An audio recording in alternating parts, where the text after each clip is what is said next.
Hello, everyone, and thank you all so much for joining us on this beautiful day for what looks like to be a very exciting panel. It is my delight to invite these four speakers to talk about issues that are very close to my heart on what does diversity in the industry really mean, access and inclusion, and thinking beyond tokenism. There were so many issues coming up from a lot of people we interviewed about this notion of meaningful change. And how do we go beyond lip service in the industry and continue to push forward for an equitable and inclusive workforce? So I'd like to start, because we have not a lot of time, with Kate O'Reilly. Kate O'Reilly is a multiple award-winning playwright, poet, and dramaturg. Awards include the Peggy Ramsey Award and Ted Hughes Award for poetry for her versions of Persians for the National Theatre Wales. She was honored by the Elliot Hayes International Award for Outstanding Dramaturgy and shortlisted twice for the James Tate Black Prize for Innovative Drama. She is currently dramaturg for Rambart's Peaky Blinders dance piece, The Redemption of Thomas Shelby, and her first feature film, The Almond and the Seahorse, with Rebel Wilson and Charlotte Gainsbourg, will premiere in 2022. Thank you so much, Kate. Thank you, and thank you so much for inviting me. We gave a biog that's more about my mainstream work, because what I'll be talking over the next few minutes is my work very much within disability arts and culture. I'm Kate O'Reilly. I'm a middle-aged white Irish woman with short, asymmetrical, curly brown hair and blue eyes behind dark frames. And as I mentioned, I'm going to focus on the lived experience of disability, as that's my experience, my community, and specialism with disability arts and inclusivity. And also disability is intersectional.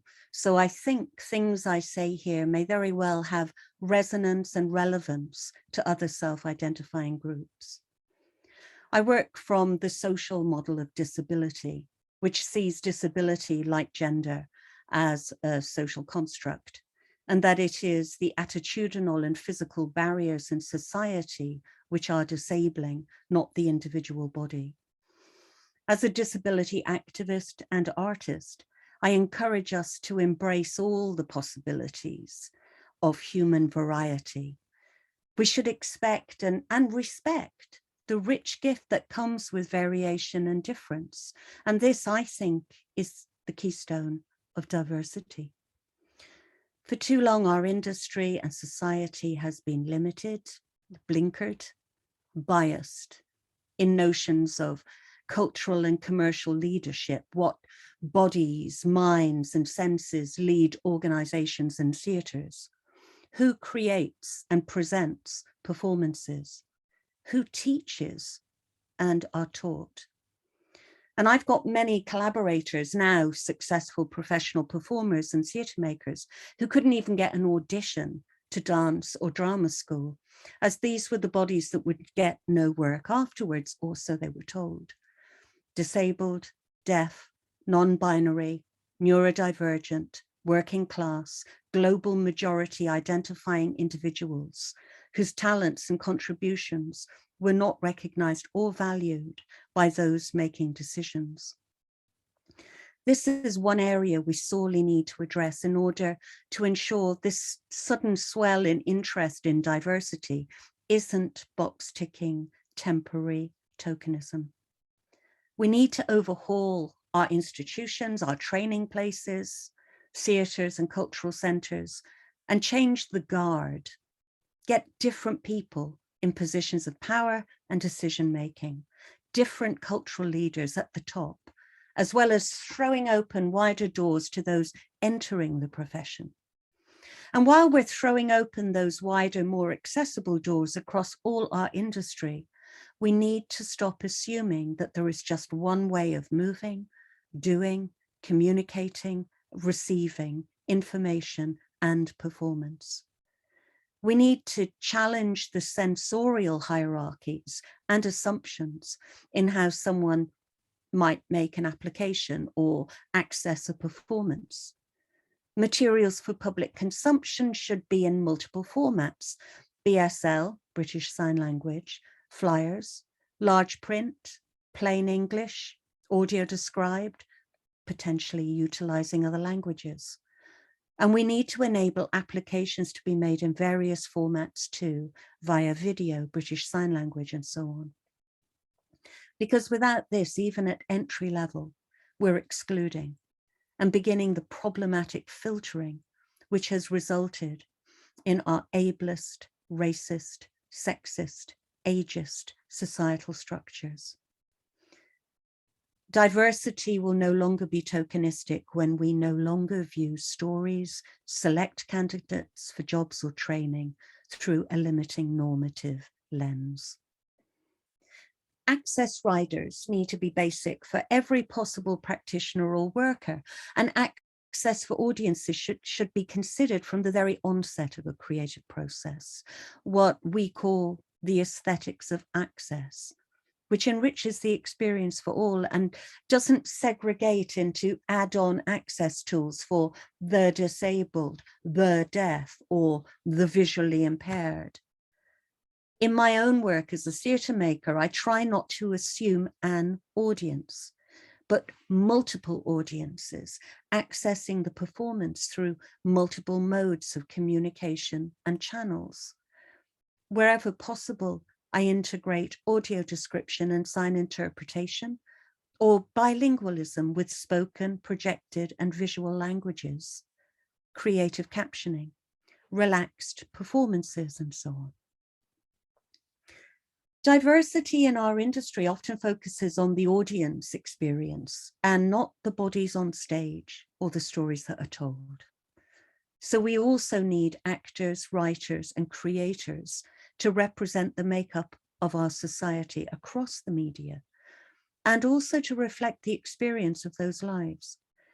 Although things are improving, thankfully, but they are improving, but stories around disabled characters often focus on medical dramas. Too many stereotypes currently prevail. It's tragic but brave, or about the characters overcoming their condition and so serving as inspiration to the non-disabled. Much of my work as a playwright answers back to the problematic representations of difference and disability in the so-called mainstream.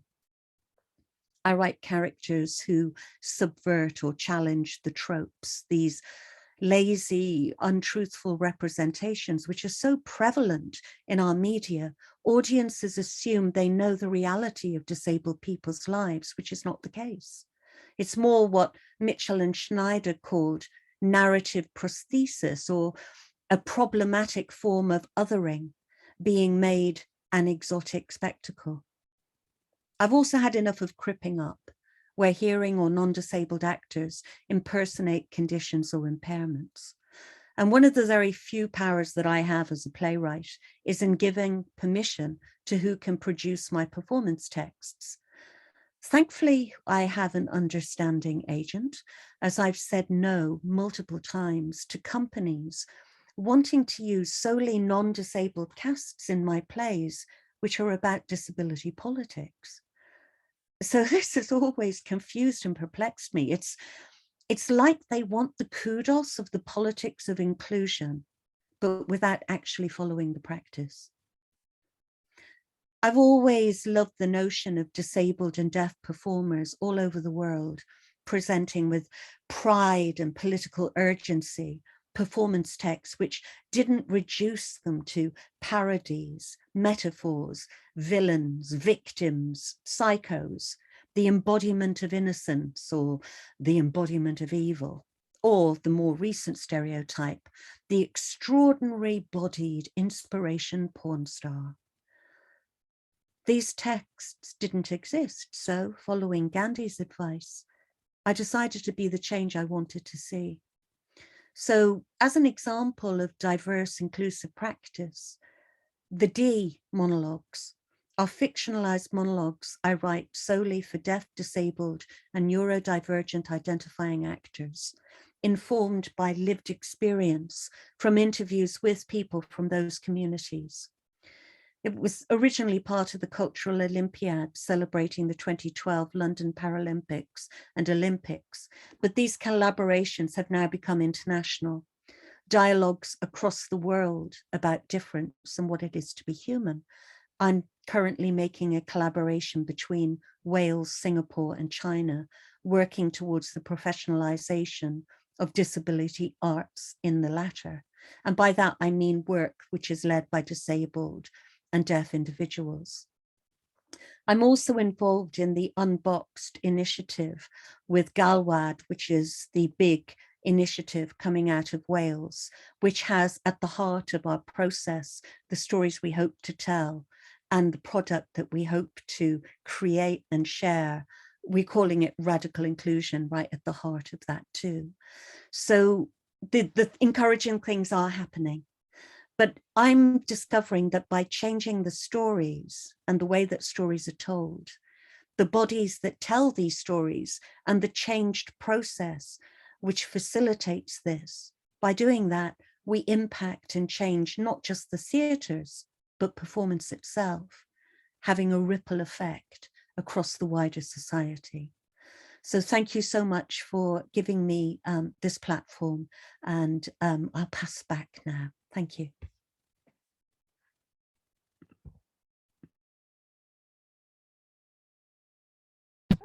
Thank you so much. We are super excited about adding our next speaker to the discussion, who is Lucy Sheen. Lucy was born in Hong Kong, abandoned and then exported to the UK as a transracial adoptee in the late 50s, early 60s. Lucy graduated from Rose Bruford in '84 with a BA honors in theater arts. She has worked across stage, radio, TV, and film. Lucy is a published poet, playwright, flash fiction, short story, and nonfiction writer, and on the subject of transracial adoption, race, and identity. In 2008, Lucy produced, wrote, self-funded, and directed her debut short narrative documentary, Abandoned, Adopted Here.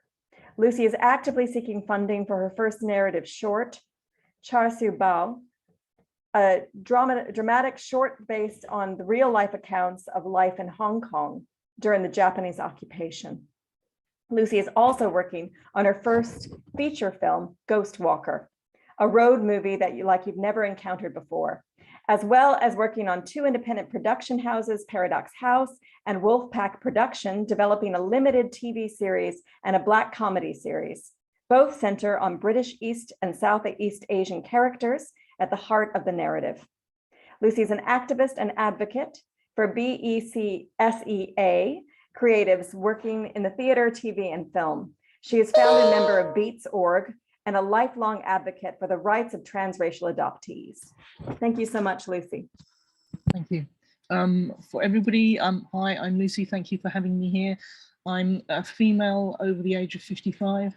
I have black hair, which is currently in a bun, and I'm wearing a Stand With Ukraine t-shirt because I can't attend the rally today. So these are my thoughts on the provocation about diversity. I've been doing the diversity thing now for 40 years. And at the start, it wasn't labeled diversity, it was just the question, why don't we see the actuality of the British population reflected on our stages and screens? When I say I've been doing diversity, what I probably mean is more often than not, I have been someone else's diversity checkbox. For a long time, I'd be the only East Asian face on a production or in a rehearsal room. But over the past 2 years, there have been more discussions, open letters, public commentary, panels, symposia on diversity in UK culture, particularly regarding theatre and screen. Yet we're still not regularly seeing Black, Brown, East and Southeast Asian faces as protagonists centered at the heart of the narrative. It's 2022, so why are British people of colour still not routinely being represented in a realistic and nuanced way in UK culture? Diversity means diddly squat if those that are in positions of power, influence, who commission, invest, set the visual and narrative trends, if the gatekeepers, purse string holders, policymakers, Minister of Culture and Digital Media are not willing to substantively change, which often means abdicating control to those better equipped to understand the reality and the cultural nuances of the contemporary and historical actuality of the UK, then diversity will always be a glorified tick box. Much of this cultural discrimination is learnt, hand-me-down behaviour mired in empire and colonialism. I think a lack of proper education when it comes to those elements has driven and perpetuated racism. If we are serious about reflecting the true nature of the UK, then everyone has to be knowledgeable and sensitive to what went before, to educate themselves into experiences that they will not naturally have had to encounter, to understand why misrepresentation and mishelmed film, TV, theatre and literature can be so triggering and dangerous, not just to the marginalised British groups, but also to the wider society. Speaking as a British East and Southeast Asian female, who is well over 55, from a British minority that is a minority within other British minorities, our progress in comparison to others has been glacially slow. In the UK, in many quarters still, BCs are still not seen as part of the UK population, let alone the culture. Also, we have our own dark demons that need to be challenged, such as internal racism, colorism, anti-blackness, and the ideology of racial authenticism. The true barriers to diversity for Britons who are of Black, South Asian, East or Southeast Asian heritage is ignorance, disinformation, a refusal, whether tacit or intacit, to actually accept that this country has a problem with racism. We have never really allowed ourselves or been allowed to talk openly about race. I do think that this has significantly changed since the resurgence of the BLM movement globally after the murder of George Floyd. We're hearing more people talking more openly about what it actually means to be Black and British.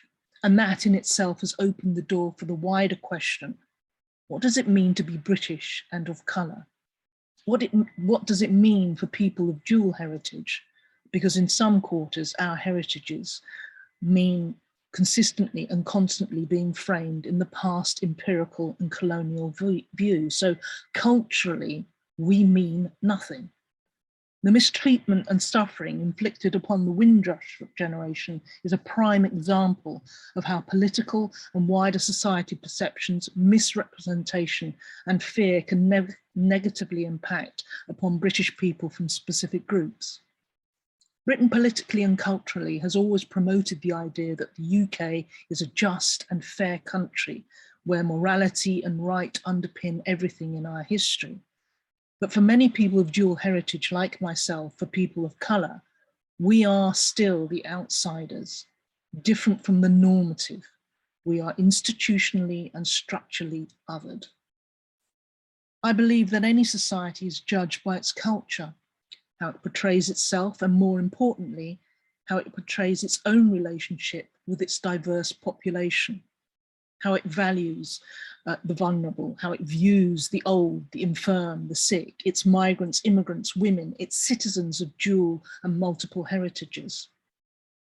Real diversity is having the courage to say, I don't know, I don't understand, but realize those old ways of thinking and doing are not acceptable, and I'm willing to learn so we, leaders, buildings, organizations, corporations and governments can change.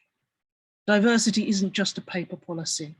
It has to be embedded and understood by all. If we do not as a society, as an industry, tackle and redress these historical injustices, imbalances based on racial bias, we merely consolidate the prejudice, abuse, hatred, inequalities and exclusion of the British people of colour from our own culture. Thank you. Thank you so much. It's just really inspiring to hear both of your very telling kinds of issues around this notion that we need to get to a space where we are uncomfortable and okay with being uncomfortable in the unknowing of how we change and transform the way we value and see what society is around us. So moving on to Peyvand. This is Peyvand Sadeghian. She is a performer and performance maker who makes work for the curious and socially engaged. Their work takes an interdisciplinary approach and combines performance, puppetry, and text. Springing from her own experience as a woman of mixed immigrant heritage and growing up in one of the poorest parts of the UK, common themes include resistance, displacement, and memory. Thank you, Peyvand. Thank you. So yeah, hello everyone. My name is Peyvand and I work primarily as a performer, so as an actor and puppeteer for stage and screen. And I also sometimes make my own work as a deviser, writer, and all-round collaborator on other people's projects too. There are some immediate signifiers that make me a minority within this field of work. My name, you can probably tell this has a different heritage to it, apart from it's not an English name. If you can see me, one look, and it's obvious that I'm not white. You might gather though that I'm a cisgendered woman, I'm able-bodied, relatively young-ish still. The moment I open my mouth, you could, in this case rightly, make an assumption about my socio-economic background. I was in Newcastle once on a job and this sort of local Geordie stranger I didn't know came up to me and did Lambeth walk arms and said, "Oi, are you from West Ham?" And I was like, "Yeah, correct, well done." So there are lots of assumptions that you can make and sometimes they're right and sometimes they're not. But I am not diverse. I'm an individual. There are and have been contexts and situations throughout my life where I wasn't a minority. I went to a school where everyone skimmed and dipped below the poverty line. It was an ethnically very, very mixed school. There was also a significant population within the school that had various disabilities and access needs. As a professional, I've worked in rooms where I'm the only person who doesn't have dyslexia. So diversity is a funny one because it's both the sort of big picture and the little details within it. And it's always contextual as well. It's never just an individual. And it's a pet peeve of mine to be referred to as a diverse actor or see casting calls for diverse actors. It's not a replacement for the term BAME. Diversity is not just an aesthetic. And when it's treated as such, I think that's when it can become tokenistic. And I think part of that is fostered by an environment where it can feel like in order to compete, you need to push parts of your identity in a way to prove how minoritized you are. And when the reality is you can't actually talk about any of these things in isolation. And it's not about protecting this identity that I have and that's my patch and stopping anyone else that might overlap becoming part of that. And I don't always blame people for it. It can feel like a bit of a rat race where that's necessary. And we also don't all have PhDs in social sciences and don't know how to talk about these things sometimes. I'm not an expert myself. But we consistently see that the stats and reports behind the scenes on organisational levels are still lacking in diversity. We know this, we know it's the decision makers and cultures within organisations that still have work to do. And as an actor, I'm sort of at the whim of these decision makers to give me a chance and offer opportunities. And I've definitely felt that throughout my career. Early on as an actor, I didn't fit in anywhere because I didn't fit a particular diversity box that fit particularly with ethnicity. And it's only recently that I think those conversations around casting have started to open up and there's roles that are written that are sort of ethnically ambiguous and that kind of thing. However, in the past couple of years, I've started to take control of my sort of creative output, and I made a show called Dual Dogonair, which was a show about my dual citizenship between the UK and Iran. And as a lead artist, it was the first time I was a decision maker on a project. And when I was making the show, it wasn't just a chance for me to be like, well, I don't see people like me on stage, or I don't see this story on stage, so I'm going to make it myself. I also saw it as a chance to bring in a team of diverse collaborators. And in terms of commonalities, it was important to me that the team had some experience and understanding around passport anxiety and how fragile nationality can be. But I wanted to also work with people who could offer differences in thoughts and understandings and interrogate the piece that I was making. And in that process, we ended up with a quite a mixed team in terms of class backgrounds and nationalities, but also in other identities, such as sexual orientation, neurodiversity or neurodivergence. And although those things weren't at the forefront of the actual piece, I think in holding a space that welcomes diversity, I hope, and I think was the case, that people were able to come as their whole selves. And so the show went on at Vault Festival 2020, and then we know what happens after that. But during lockdown, we were fortunate enough to get support from Arts Council and Barbican Open Lab to redevelop the show. And in doing so, we found ourselves across different countries, different time zones, working online, juggling different home share situations, a lack of space, childcare responsibilities. And that meant that we had to really look at our working practice and be honest about our own needs in order to work at our best, as well as being empathetic and understanding of other people's needs. I'll talk about my example. I can't sit still for very long. I can't sit on a Zoom call for more than an hour really without needing to sort of move around, and I'm a massive fidget in general. So we came up with my way of having to work. I suppose my access need in that process was that I was going to put a filter on, and so that I can move around and come up with ideas and talk without feeling self-conscious about moving around. So what it was actually a blueberry filter. So they had a talking piece of fruit whilst in our creative meetings, and they could choose to either look at that or just have it as like a loudspeaker phone call kind of thing. And that's just a really frivolous sort of example, but there were lots of other accommodations that we made. And I think that whole process, I hope, was a small way for our small project to add into a big kind of industry a little bit of diversity and best working practices. And there's lots of other very obvious barriers around inclusion to do with kind of material access, cultural capital, nepotism, the physical environment, and all that kind of thing. But something I also wish I had had before entering the industry was just knowing what all the possibilities were.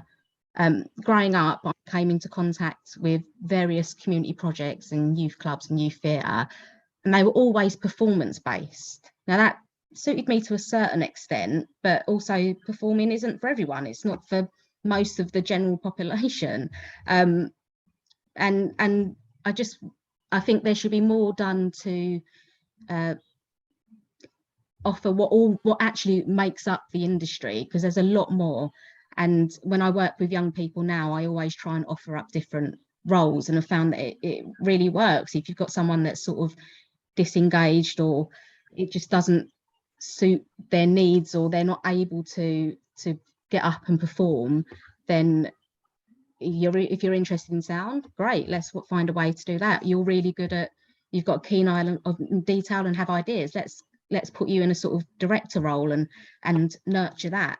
And even quite late on in my training, so I studied drama and theatre arts at Goldsmiths, not once in that 3 years did anyone tell me about how to be self-employed or how to apply for funding and actually make work happen.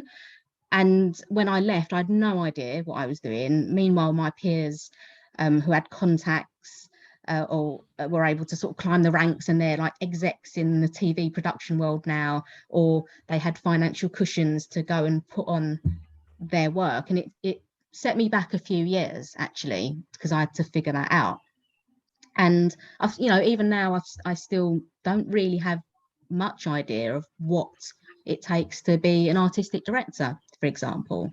And things are changing, and I think we are seeing those progresses happening. And I hope that community projects and that now are allowing other roles and possibilities to be made. But I think the case for inclusion and diversity is an ongoing discussion and a never-ending project. Actually, there's constantly changes in discourse and ideas, and as thoughts change, and so it's like an ever-evolving creative challenge, and I really like that.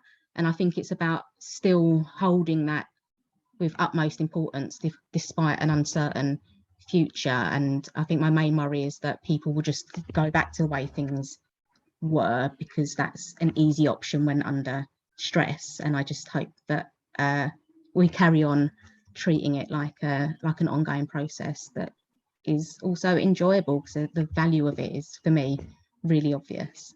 Thank you. Great, well, thank you so much.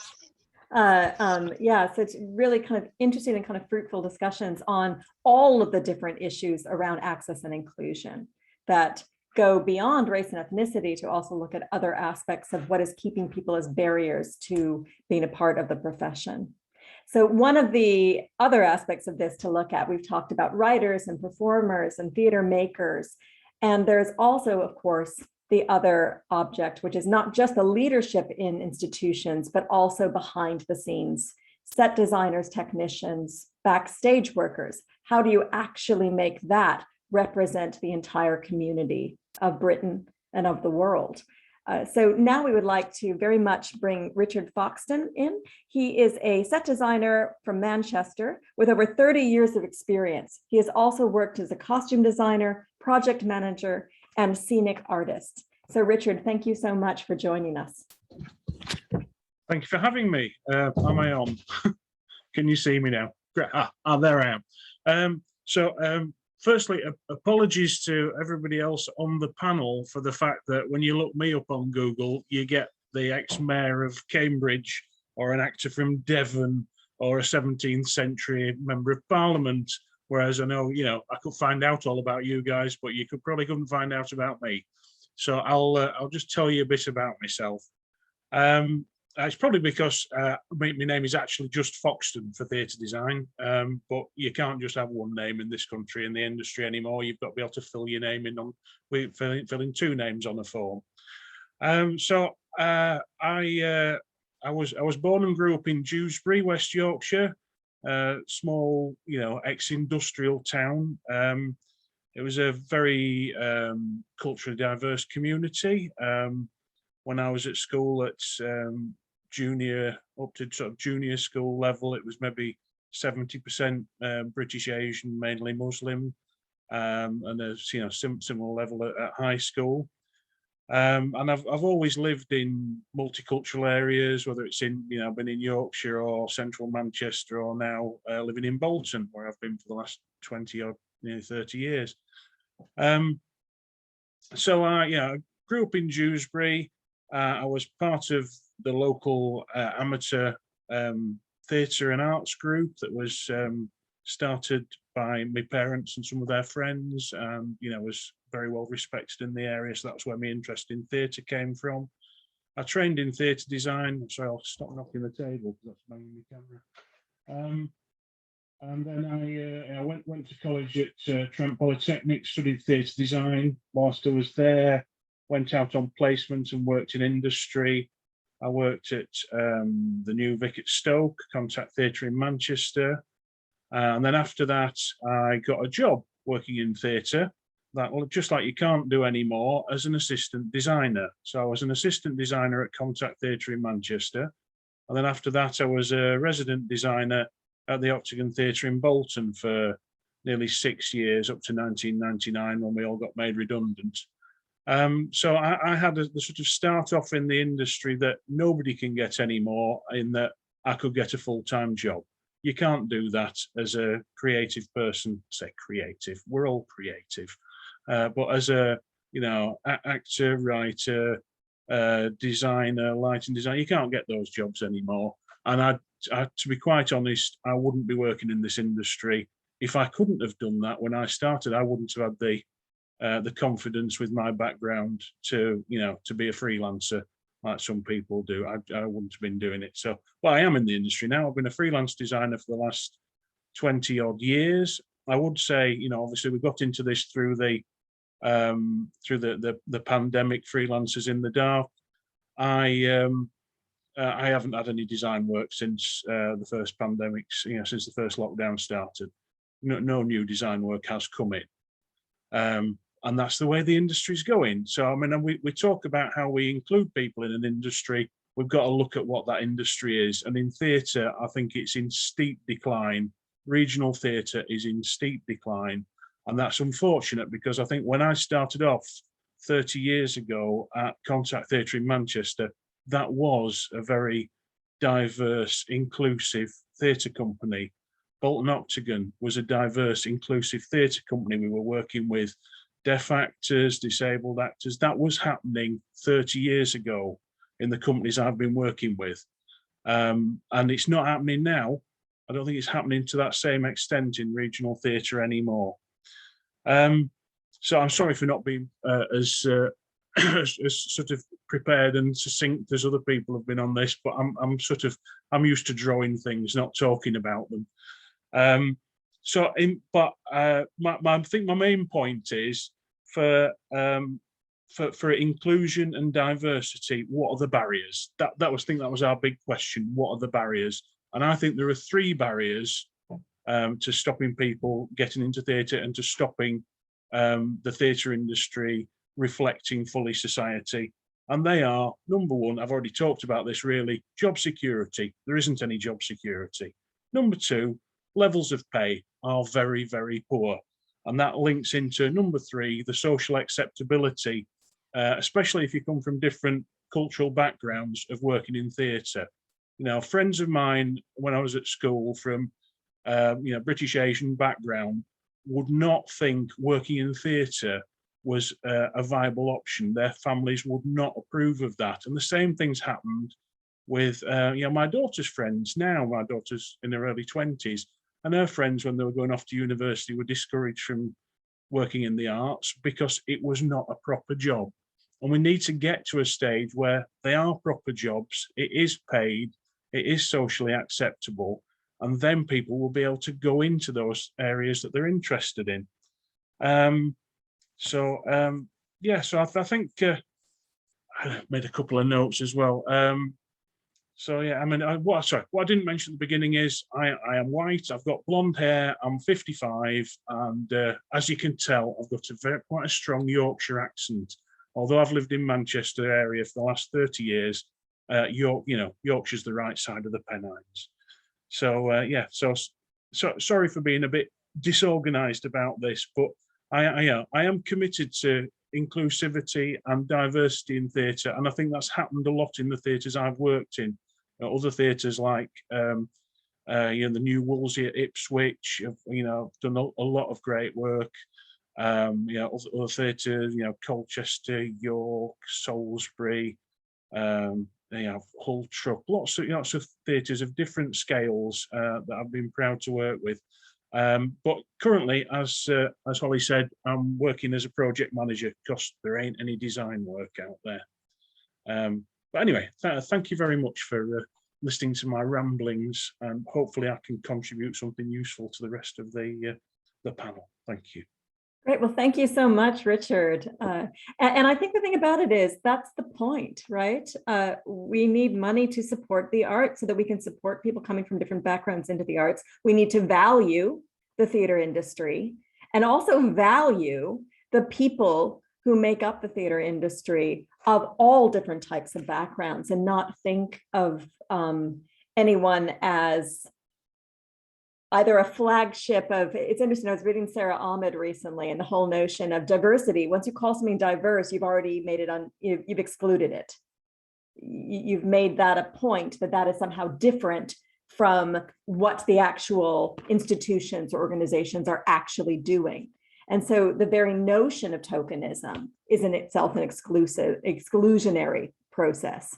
And like you say, they have to create industry across the regions that supports and promotes people coming into it. I'm currently working on a little bit with Heart of Glass, who are trying to find ways to have working class young women come into the arts in St. Helens area.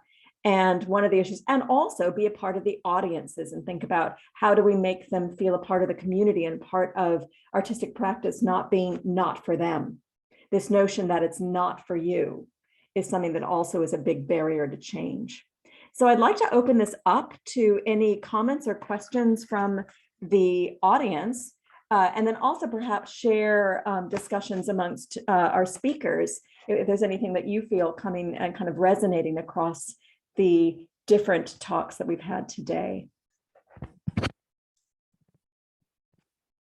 Open it up and wait a moment. Any questions from the audience? I'll get it started in any case. I wanted to know what you feel about how do we help institutions really question and challenge their ways of working and their ways of structuring the organization itself to be actually inclusive and not just pay lip service. Any thoughts on this question? Go on, Kate. Sorry. Thank you. Hold them accountable. Any organization, institution, theatre, or whatever that is getting public money, they should be held accountable. I was involved in the disabled people's movement, and you know, supposedly we won, or you know, we had the Disability Discrimination Act, the DDA, and also the Equality Act, but actually they're not being enforced. So actually, even though in theory we're supposed to be having this anti-discriminatory, more inclusive, diverse law, it's actually not being enforced. And I think also, you know, so often we're talking about lip service here and tokenism, and just also hearing some of our panelists talking about how they have been the tick that has in, oh yes, we've got one person over there. I've been that. I've been the ticked box in the, you know, the equality monitoring form. Oh yes, we've got a CRIP. We'll tick. We've got a disabled person. But actually, I think we have to have some kind of power where we can hold people accountable and say, whether it's in our training institutions as well, to challenge, why have you only got this percentage of people from perhaps a working class background, or et cetera, et cetera. And I think that's one way to really say it's not enough to go, oh yes, we do that for one performance, or we did that for the last production. And so I think accountability is the big thing for me. Unfortunately, people won't voluntarily do it because they haven't yet. And we've been asking and campaigning for decades and they haven't done it yet. So I think we have to hold them accountable. Yeah, and I think that's such a good point. It's also this kind of notion that once people get kind of shouted out about it, they'll put on one production and go, look how diverse we are. Or we have this person in, or we, you know, that is not meaningful change of any kind. And also not even within that production is that actual inclusion often, which is something so many of you mentioned. Any other thoughts on this question?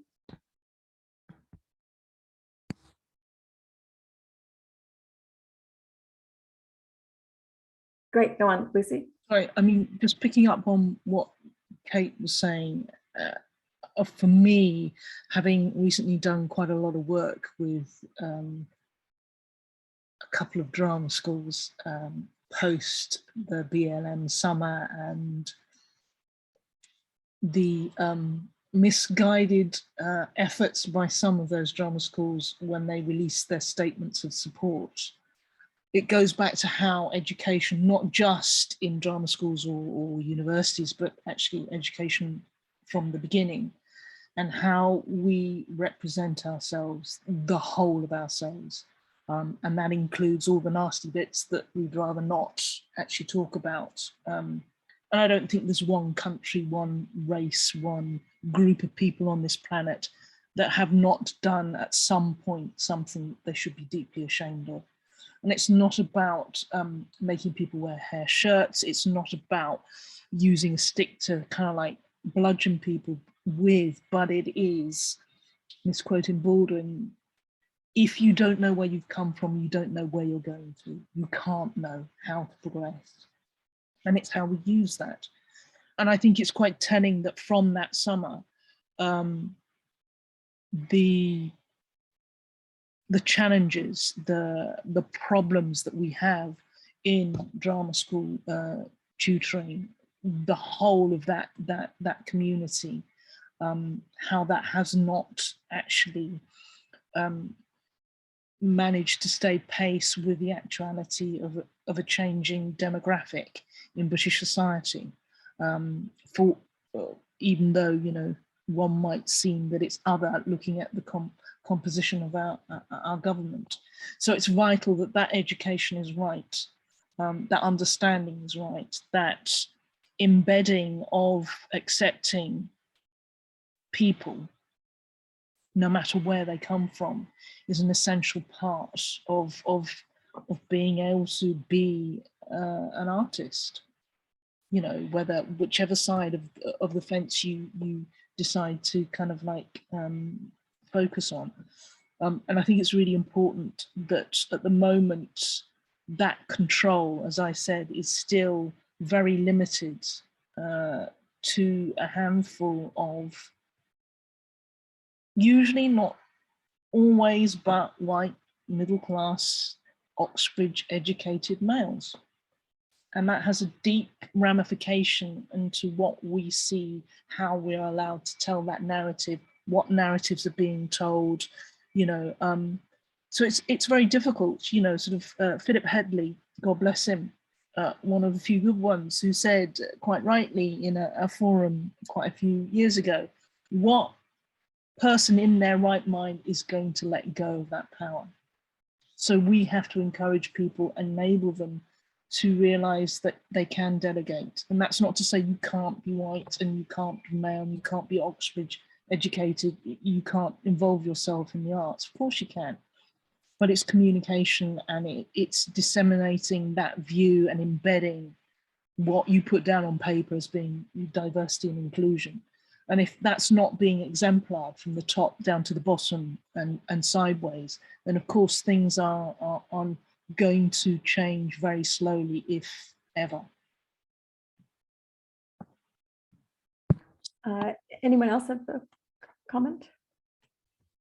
Great, Peyvand. I think just, I mean, just a tiny thing to add on to everything that's been said so far, but I think if you're in a fortunate enough position to be working with an organisation, I think it's finding ways to like jam open the door behind you a little bit and try and pull people in with you. I think sometimes it can be a bit like, oh my God, I've been given this opportunity, and so you end up trying to make yourself fit or feeling like you can't ask for more.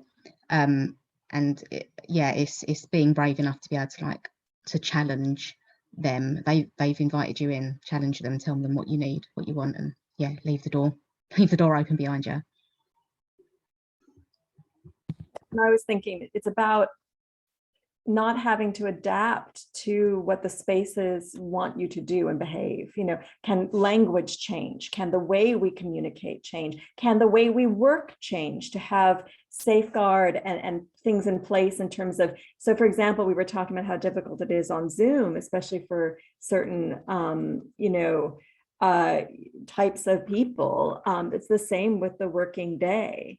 Are there ways to have more breaks? Are there ways to accommodate for different people's needs and make the space be able to think of work in a different way and think of what we put on stage or in content in a different way as well?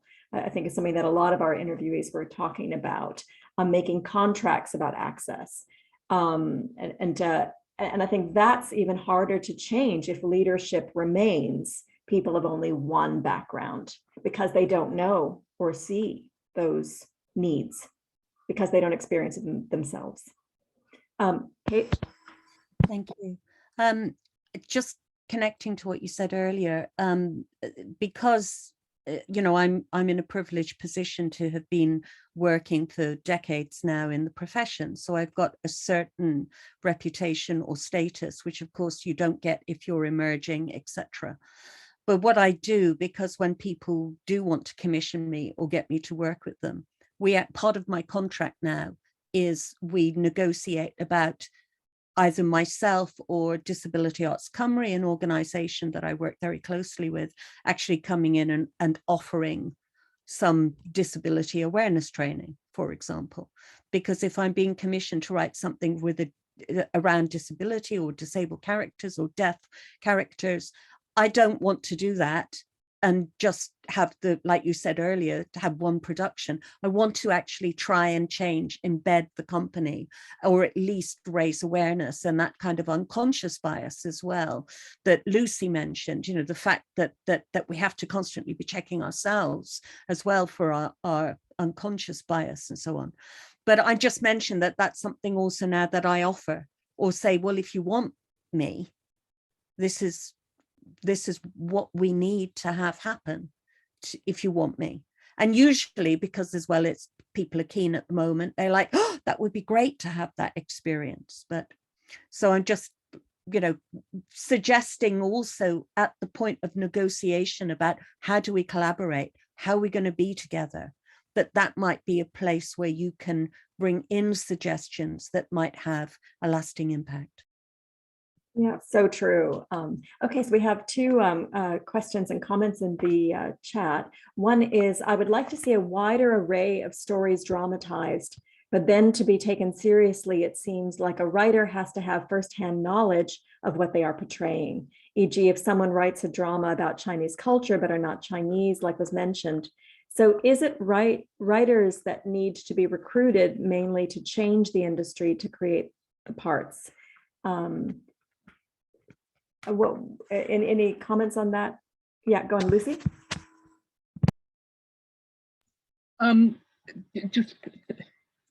It's a bit of a chicken and an egg situation, because a lot of these discussions about diversity and getting people from more marginalized communities to be involved, it's difficult because we have coasted along for so long when the normative kind of like point of view or the narrative discourse has always been from a white Eurocentric Western point of view. Now, hey, look, there is nothing wrong in that, but the alternative to that, even now, is not there. And when you do get plays that are based on East Asian or Southeast Asian storylines, more often than not, they are with a view from somebody who is not actually British.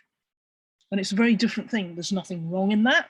Those tales of sort of immigration and migrant, you know, that's where I am from. That's part of my history.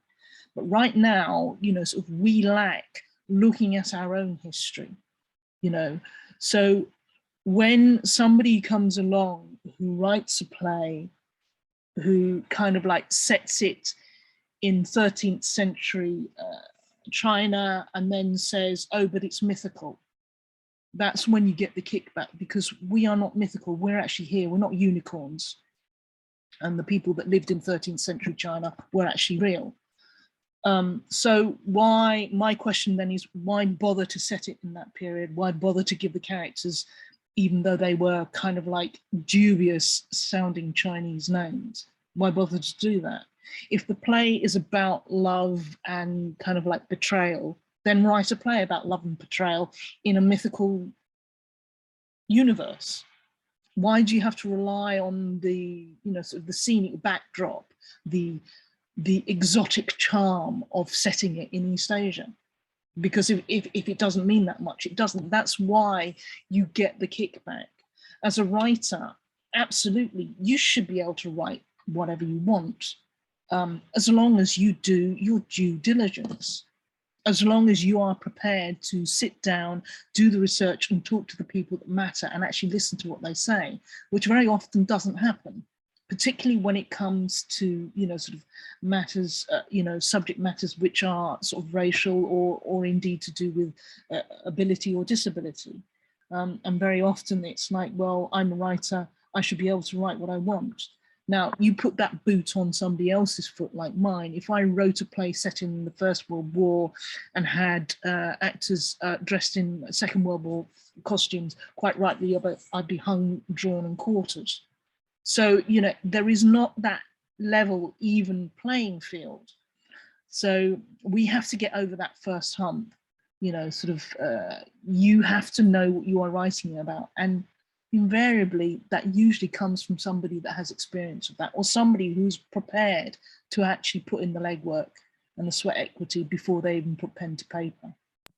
Yes, such a good point. And I think also it's funny, I've got a colleague from Brunel University, Royana Mitra, who talks about the whole notion of making space. Why do people feel the threat of making space, or understand that your perspective is not all encompassing and somebody else's is not, right? You know, so really thinking about not feeling attacked by the fact that we need to have people's experiences and a sense of question and care about what and how we tell stories and whose stories we tell, both in the cultural industry and the heritage industry and museums and in curatorship and everything. And so I've got one question for Richard, and then we'll have to end the discussion, but it's been really, really wonderful. Richard, so this is from Rosie Klitsch, and she was wondering if, she says she was interested in what you were saying about regional theaters not providing that steady opportunity for work anymore. I wonder if you could elaborate on this, the importance of regional theater for creating opportunities. Yeah, thank you. Well, it was just from my own experience of working in regional theatres. I really thought the importance of it wasn't just that the theatre building is in Bolton or Leeds or Manchester or wherever. It's the fact that you're creating the work there, yeah, and you have creative people making, you know, all of us creative people making the work there, and that becomes a resource for the community. Especially, you know, when I was resident somewhere, there was, you know, several of us working somewhere all the time. You'd be able to have outreach opportunities with local schools and community groups. You will be part of that community. You will go out and use the local shops. You'd see local people. They'd come to the theatre. It were, you know, you were really part of the community. And now, even when, you know, notionally Bolton Octagon or Oldham Coliseum or somewhere produce a show, it feels a little bit more parachuted in and doesn't really seem to have happened there. And, you know, I think it was a great thing, and I think we've lost it. I mean, I think the Northwest was probably the last area that had more of that going on. But certainly when I first worked in this area, there were maybe 50 full-scale shows happening in a year in the theatres in the region. We had our own theatre awards. It was, and now, you know, theatre's happening, but there just isn't that much. And it does feel a little bit like we're, you know, with all our great intentions, we're just shuffling deck chairs on the Titanic, because theatre does seem to not be going to be here in 10 years. The buildings will always be here. We'll always fund buildings, but we don't want to fund people. We don't want to create, you know, have creative people working in our communities anymore. Such a good point. And I think just to end before we thank all the speakers, because this has been really great, and I'd love to continue these discussions afterwards. But there is this sense that they're always complaining about not getting the audiences, or the audiences being older, middle-class white audiences. That's because they're not representing Britain on the stage. And in, you know, film and television, it's like we get tired of seeing the one point of view. Our worlds are not one point of view. Or like Peyvand, you were talking about how there's so much more hybridity in the type of people we are too, that we don't fit into a box, and if things aren't simple or black and white in a very kind of clear way, then that story somehow is too complex for audiences. And I think that this needs to change as well. So thank you all very much for this amazing discussion. And obviously these discussions need to be ongoing and are all about that notion that our process is always becoming and always changing. So for those of you in the audience, some of our speakers will be able to stay. We'll have a bit more of a discussion in our next discussion group session. We have the links in the chat if you'd like to go straight to them. Thank you very much. And that is at 2:15. And I'd like to thank our speakers again for coming and sharing these really, really important and meaningful discussions about how we make our industry better. Thank you. Thanks for having us. Thank you. Thank you so much. Bye.